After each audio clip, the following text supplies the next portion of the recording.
Daddy." The little girl's voice echoed across the crowded shopping mall. At first, I didn't even look up. Hundreds of children called for their fathers every day. But then she ran straight past me and wrapped her tiny arms around my husband's legs. He smiled, lifted her into his arms, and kissed her forehead like he'd done it 1,000 times before. My shopping bag slipped from my hands. The world around me faded into silence, because my husband and I had never had children, and yet, a little girl I'd never seen before had just called him Dad. "My name is Emily," and until that afternoon, I believed my marriage was perfect. Daniel and I had been together for 9 years, married for 6. He was kind, and the type of man who never forgot birthdays or anniversaries. The only sadness in our marriage was that we couldn't have children. After years of doctor's appointments and heartbreak, we'd finally accepted that maybe parenthood wasn't meant for us. Daniel always held my hand whenever I cried. "We're enough," he'd whisper. "I'll always choose you." Those words became my safe place, until they didn't. The little girl couldn't have been older than 5. She had curly brown hair, bright hazel eyes, and the exact same crooked smile as my husband. She looked so much like him that it made my heart pound. A young woman hurried toward them. "There you are." She laughed before looking at Daniel. "I'm sorry," she ran off again. Daniel smiled nervously. "It's okay." Then he noticed me. Every ounce of color drained from his face. "Emily," his voice cracked. The woman turned toward me. She immediately sensed something was wrong. The little girl pointed at Daniel. "Mommy, Daddy found me." "Daddy," she said it again. I felt as though someone had pulled the ground out from beneath me. Daniel insisted we go home. The entire drive was silent. Neither of us spoke. Finally, after we walked inside, I looked him straight in the eyes. "Tell me the truth." He sat on the couch. His hands were shaking. Then he whispered the words that destroyed my world. "I can explain." "No," I interrupted him. "Explain why another child calls you Dad." He buried his face in his hands. I didn't know she still did. Those words hurt even more. Still, he began telling me a story from 8 years earlier. Before we got married, he had dated a woman named Claire for only a few months. When the relationship ended, she told him she wasn't pregnant. A year later, she moved to another city. He never heard from her again, until 6 months ago. She showed up unexpectedly with a little girl named Lily. DNA testing confirmed Daniel was her biological father. My heart shattered.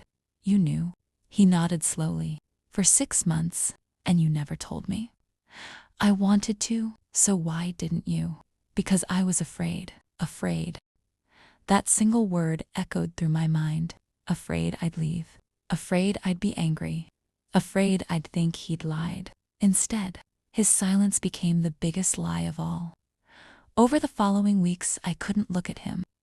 Every memory felt different. Every smile felt fake.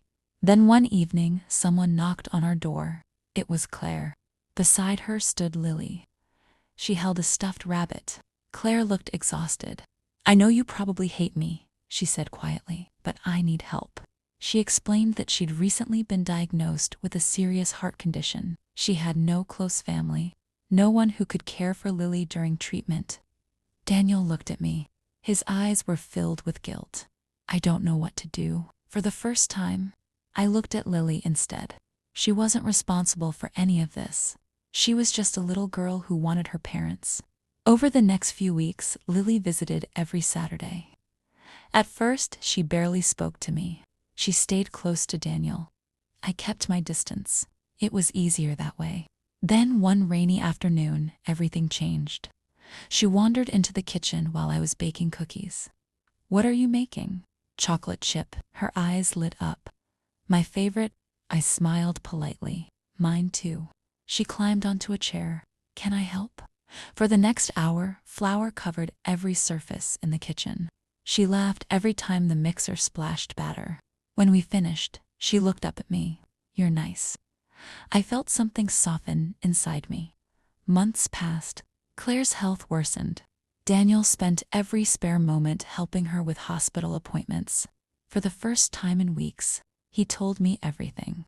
Every doctor's visit, every phone call, every fear, no more secrets. One night he handed me his phone, no passwords.